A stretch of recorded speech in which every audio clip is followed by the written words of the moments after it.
বুধবার সমাবেশ করবে গণতন্ত্র মঞ্চ। এদিকে বিএনপি দমনে সরকার উঠে পড়ে লেগেছে বলছেন মির্জা ফখরুল।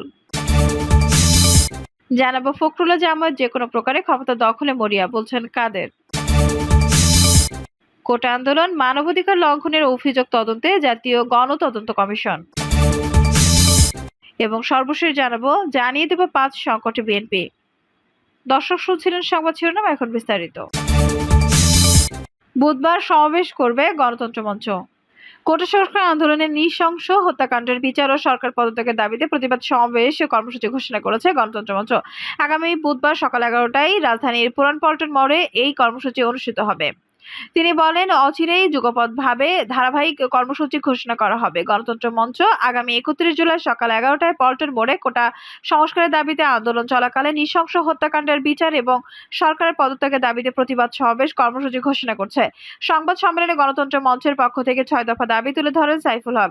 দাবিগুলো হলো দ্রুত কারফিউ প্রত্যাহার করে সশস্ত্র বাহিনী ও বিজিবি সহ বিশেষ বাহিনী সমূহকে ব্যারাকে ফিরিয়ে নিতে হবে। ইন্টারনেট ব্যবস্থা পুরোপুরি চালু করতে হবে। টেলিভিশন সহ গণমাধ্যমের উপর সরকারি হস্তক্ষেপ প্রত্যাহার করে গণমাধ্যমের স্বাধীন দায়িত্বশীল ভূমিকা নিশ্চিত করতে হবে। জাতিসংঘের তত্ত্বাবধানে ছাত্র জনতার হত্যাকাণ্ড সহ সমগ্র ঘটনা নিরপেক্ষ বিশ্বাসযোগ্য তদন্ত, অপরাধীদের চিহ্নিত ও তাদের আইনানুগ শাস্তি নিশ্চিত এবং আন্দোলনকারী ছাত্র জনতার উপর গুলি হত্যার পরিকল্পনাকারী নির্দেশদাতা ও বাস্তবায়নকারীদের যথাযথ বিচারের আওতায় নিয়ে আসতে হবে। এছাড়া ছাত্র জনতা সহ বিরোধী দলসমূহের নেতাকর্মী সমর্থকদের গ্রেপ্তার, রিমান্ডের নামে শারীরিক মানসিক নির্যাতন, মিথ্যা ও হয়রানিমূলক সকল মামলা প্রত্যাহার এবং তাদের মুক্তি নিশ্চিত করতে হবে। বৈষম্য বিরোধী ছাত্র আন্দোলনের গুম হওয়া ও তুলে নেওয়া নেতাদের অবিলম্বে মুক্তি, সকল শিক্ষা প্রতিষ্ঠান চালু ও শিক্ষার্থীদের নিরাপত্তা নিশ্চিত ও শিক্ষার্থীদের 9 দফা গণতান্ত্রিক দাবি দ্রুত বাস্তবায়নের উদ্যোগ নিতে হবে। ব্লক রেইডে ছাত্র ছায়ায় ঢাকা সহ দেশের বিভিন্ন অঞ্চলে ছাত্রলীগ, যুবলীগ সহ সরকারের বিভিন্ন বাহিনীর হামলা, আক্রমণ, ভাঙচুর, লুটপাট ও নির্যাতন নিপীড়ন এখনই বন্ধ করতে হবে। বিএনপি দমনে সরকার উঠে পড়ে লেগেছে বলছেন মির্জা ফখরুল। বিএনপি নেতাকর্মীদের গ্রেপ্তার ও রিমান্ডে নিয়ে নির্যাতনের অভিযোগ তুলেছেন বিএনপি মহাসচিব মির্জা ফখরুল ইসলাম আলমগীর। তিনি বলেন, প্রধানমন্ত্রী ও সরকারের মন্ত্রী নেতারা বারবার বলছেন প্রকৃতি সন্ত্রাসীদের খুঁজে বের করে শাস্তি নিশ্চিত করা হবে, কিন্তু বাস্তবতা হলো প্রকৃত অপরাধীদের না খুঁজে বিএনপি সহ বিরোধী দলের নেতাকর্মীদের দমনে উঠে পড়ে লেগেছে সরকার। ফখরুল বলেন, রুহুল কবির রিজভী, নুরুল হক নূরকে নির্যাতনের পর আবারও নির্যাতন চালানোর উদ্দেশ্যে রিমান্ডে নেওয়া হয়েছে, যা গভীর উদ্বেগ উৎকণ্ঠা সৃষ্টি করেছে।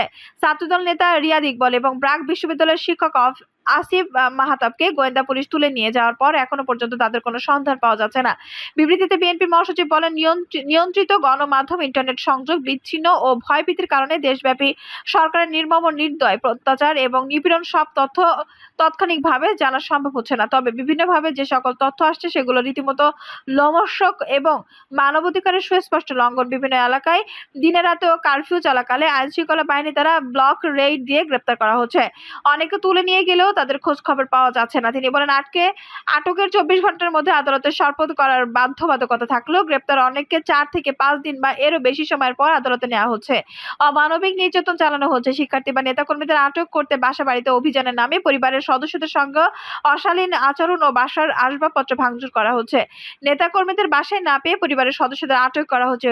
ফখরুল অভিযোগ করে বলেন, কোটা সংস্কার আন্দোলনের সমন্বয়কারীদেরকে ডিবি কার্যালয়ে তুলে নিয়ে এসে চাপ প্রয়োগ করে নির্যাতনের মাধ্যমে কর্মসূচি প্রত্যাহার করা যায়, কিন্তু আবেগ, অনুভূতি এবং সঙ্গীদের রক্তমাখা শার্টের গন্ধ শিক্ষার্থীদের বিবেককে সবসময় তাড়া করবে। সুযোগ পেলেই তারা নিয়মতান্ত্রিকভাবে সেটির বহিঃপ্রকাশ ঘটাবে।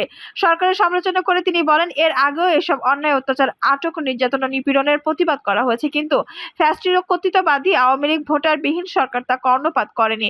বিভিন্ন আন্তর্জাতিক মানবাধিকার সংস্থা সরকারের এসব মানবাধিকার বিরোধী কর্মকাণ্ডের প্রতিবাদ করে তা বন্ধ করার আহ্বান জানালেও সরকার তা অব্যাহত রেখেছে এবং দিন দিন তা বৃদ্ধি করছে।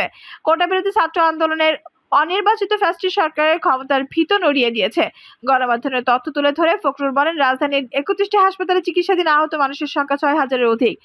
যেসব ছাত্র জনতাকে হতাহত করা হয়েছে তাদের পরিবারকে আইন শৃঙ্খলা বাহিনী কর্তৃক ভয়ভীতি দেখানো হচ্ছে। সরকারের নির্দেশে মৃতদের ময়নাতদন্তের রিপোর্ট পরিবর্তন করা হচ্ছে বলে অনেক ভুক্তভোগী পরিবার অভিযোগ করেছে।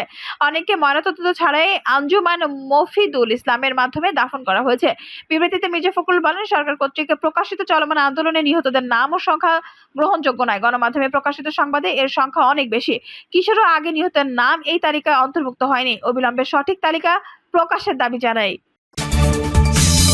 ফখরুল জামায়াত যে কোনো প্রকারে ক্ষমতা দখলে মরিয়া, বলছেন কাদের। বিএনপি মহাসচিব মির্জা ফখরুল ইসলাম আলমগীর জামায়াতের দোষারোপ ওর আওয়ামী লীগ সাধারণ সম্পাদক সেতুমন্ত্রী ওবায়দুল কাদের বলেছেন, মির্জা ফখরুল বিএনপি জামায়াত যে কোনো প্রকারে ক্ষমতা দখলে মরিয়া হয়ে উঠেছে। ওবায়দুল কাদের বলেন, শিক্ষার্থীরা তাদের দাবি নিয়ে আন্দোলন করেছে এবং সরকার তাদের সব দাবি পূরণ করেছে, অথচ মির্জা ফখরুল ইসলাম আলমগীর এখন সরকারের পদত্যাগ দাবি করছেন।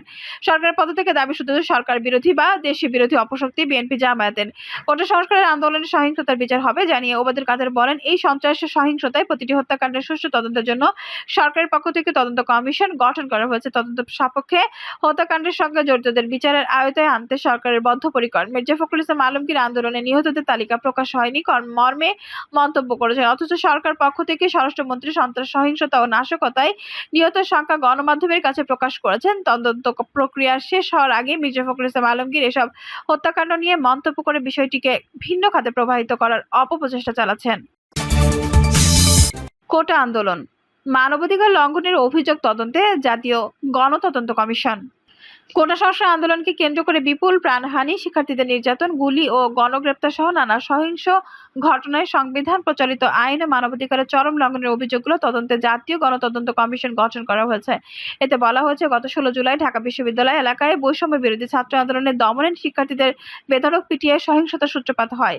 এই সহিংসতার প্রতিবাদে বাংলাদেশ জুড়ে শিক্ষার্থী ও সাধারণ মানুষের পথে নেমে এলে রংপুরে আবু সাইদকে সরাসরি বুকে গুলি করা হয়।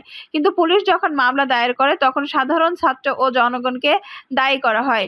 এতে গোটা তদন্ত প্রক্রিয়া নিয়ে সাধারণ নাগরিকদের মনে প্রশ্ন উঠেছে এবং এসব ঘটনায় সত্য উদ্ঘাটনের দাবি উঠেছে। এই ঘটনায় পত্রিকা হিসেবে অন্তত 209 জনের মৃত্যুর সংবাদ প্রকাশ হলেও সরকারি হিসেবে তা 147 জন ওই আন্দোলনের সঙ্গে সম্পৃক্ত শিক্ষার্থীদের নির্যাতন, গুলি ও গণগ্রেপ্তার সহ নানা সহিংস উপায়ে নিয়ন্ত্রিত করার চেষ্টা করা হয়েছে এবং তাতে সংবিধান প্রচলিত আইন ও মানবাধিকারের চরম লঙ্ঘনের অভিযোগ উঠেছে। তাই এসব ঘটনার কারণ উদ্ঘাটন, সুষ্ঠু তদন্ত ও বিচারের আবশ্যকতা রয়েছে। এরই অংশ হিসেবে দেশের শিক্ষক, আইনজীবী, সংস্কৃতিকর্মী ও সাধারণ অভিভাবকদের পক্ষ থেকে বাংলাদেশের কয়েকজন প্রথিতযশা ব্যক্তির সমন্বয়ে একটি জাতীয় গণতদন্ত কমিশন গঠন করা হয়েছে। কমিশনের সদস্যরা হলেন সুপ্রিম কোর্টের আপিল বিভাগ সাবেক বিচারপতি মোহাম্মদ আব্দুল মতিন, আইনজীবী ও মানবাধিকার কর্মী সুলতানা কামাল, জ্যেষ্ঠ আইনজীবী জেডাই খান, জ্যেষ্ঠ সাংবাদিক আবু সাইদ খান, অধ্যাপক গীতিয়ারা নাসরিন, জ্যেষ্ঠ সাংবাদিক আশরাফ কায়সার, আইনজীবী অনিকার হক, অধ্যাপক তানজিম উদ্দিন খান, লেখক ও গবেষক মহামির্জা। বার্তায় আরও জানানো হয়, কমিশনের যুগ্ম সভাপতি হবেন বিচারপতি মোহাম্মদ আব্দুল মতিন ও সুলতানা কামাল, আর সদস্য সচিব হিসেবে যৌথভাবে কাজ করবেন অধ্যাপক তানজিম উদ্দিন খান ও মাহা মির্জা।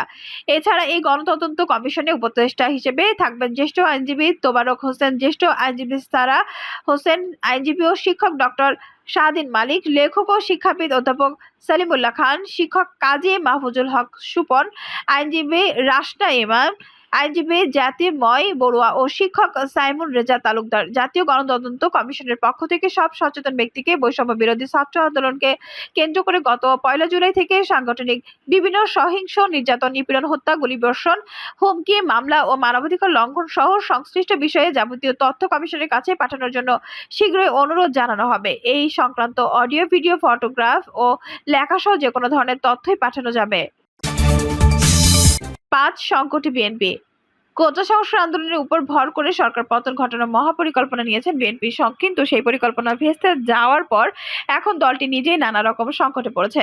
দলের ভেতরে হতাশা এবং অস্বস্তি আরও বেড়েছে। দলের নেতাদের মধ্যে বিভক্তি, অবিশ্বাস প্রবল আকারে ধারণ করেছে। সাম্প্রতিক সময়ে বিএনপির নেতাকর্মীদের অনেককে গ্রেপ্তার করা হচ্ছে, আর এই সমস্ত নিয়ে বিএনপির মধ্যে সৃষ্টি হচ্ছে নতুন সংকট।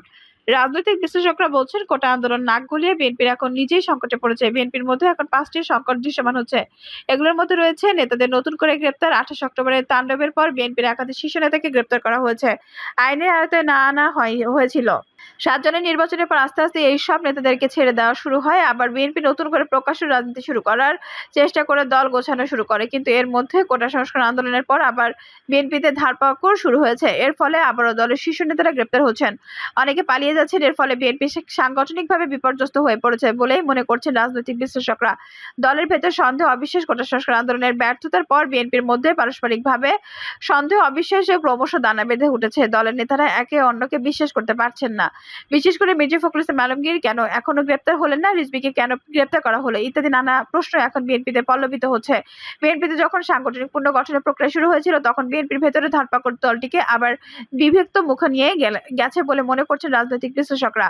জামায়াতের সঙ্গে সম্পর্ক, বিএনপিতে এখন আবার জামায়াতের সঙ্গে সম্পর্ক নিয়ে বিতর্ক তৈরি হয়েছে। বিশেষ করে গত শুক্রবার বিএনপির মহাসচিব মির্জা ফখরুল ইসলাম আলমগীর নামে দেওয়া বিবৃতিতে জামায়াত সহ সকল রাজনৈতিক দলকে এক দফার ভিত্তিতে জাতীয় ঐক্যমত্য গড়ে তোলার আহ্বান জানানো হয়েছে। তা নিয়ে বিএনপিতে সুস্পষ্টভাবে বিভক্ত দেখা দিয়েছে। ঐক্যমত্য প্রক্রিয়া জামায়াত কেন, এই প্রশ্ন উঠেছে। দীর্ঘদিন ধরে জামায়াতের সঙ্গে বিএনপি দূরত্ব বজায় রেখে চলেছে, কিন্তু এখন আবার জামায়াতকে নিয়ে আন্দোলনের বিষয়টি দলের অনেক শীর্ষ নেতাই স্বাভাবিকভাবে নিতে পারেনি। তারা এর ফলে আন্তর্জাতিক পরিমণ্ডলে বিএনপির অবস্থান প্রশ্নবিদ্ধ হবে বলে মনে করছে। তারেককে নিয়ে অস্বস্তি, বিএনপিতে এখন সবচেয়ে বেশি তোলপাড় চলছে তারেক জিয়াকে নিয়ে। তারেক জিয়া দলের সিনিয়র নেতাদের সাথে পরামর্শ না করে তাদের মতামতকে উপেক্ষা করে একতরফাভাবে বিভিন্ন সিদ্ধান্ত ঘোষণা করে যাচ্ছেন। এই সমস্ত সিদ্ধান্ত ঘোষণার পরিমাণ ভোগ করতে হচ্ছে যারা বাংলাদেশে অবস্থান করেন সেই সমস্ত নেতাদেরকে। তারেক জিয়ার হঠকারী রাজনীতির কারণে অনেকেই গ্রেপ্তার হচ্ছেন, অনেকে আটক হচ্ছেন। এর কারণে বিএনপির মধ্যে এখন একটা তারেক বিরোধী মনোভাব প্রবল আকারে দেখা দিয়েছে। বিএনপির অনেক নেতা বলছে তারেক জিয়া নিশ্চয়ই নিরাপদ অবস্থানে থেকে দলকে সহিংসতার দিকে ঠেলে দিচ্ছেন। এটি কখনোই কাম্য হতে পারে না। এ ধরনের হঠকারী রাজনীতির কারণে বিএনপিকে বিপুল পরিমাণ ক্ষতির সম্মুখীন হতে হচ্ছে। রাজনীতিতে দিক নির্দেশনাহীন কোটা সংস্কার আন্দোলনে ঝুলে পড়া বিএনপিকে নিয়ে এখন নতুন প্রশ্ন উঠেছে। বিএনপি আসলে কি চায়? তাদেরকে রাজনীতিতে এখন পরগাছা হিসেবে বিবেচনা করা হচ্ছে। এক এক সময় এক এক আন্দোলনের উপর ভর করে তারা সরকার হটাতে চায় এবং নিজেদের সর্বনাশ ডেকে আনে। বিএনপি সুনির্দিষ্ট লক্ষ্য কি, তাদের রাজনৈতিক কর্মসূচি কি ইত্যাদি এখন অস্পষ্ট। ফলে ক্রমশ বিএনপি একটি পরগাছা রাজনৈতিক দল হিসেবে জনগণকে প্রতিষ্ঠিত হচ্ছে। দর্শক, এই ছিল এখনকার সর্বশেষ সংবাদ। নিউজটি ভালো লাগলে অবশ্যই একটা লাইক দিন, কমেন্টে আপনার মূল্যবান মতামত জানান। সবসময় আমাদের পাশে থাকতে সাবস্ক্রাইব করে বেল বাটনটি অন করে রাখুন। ধন্যবাদ।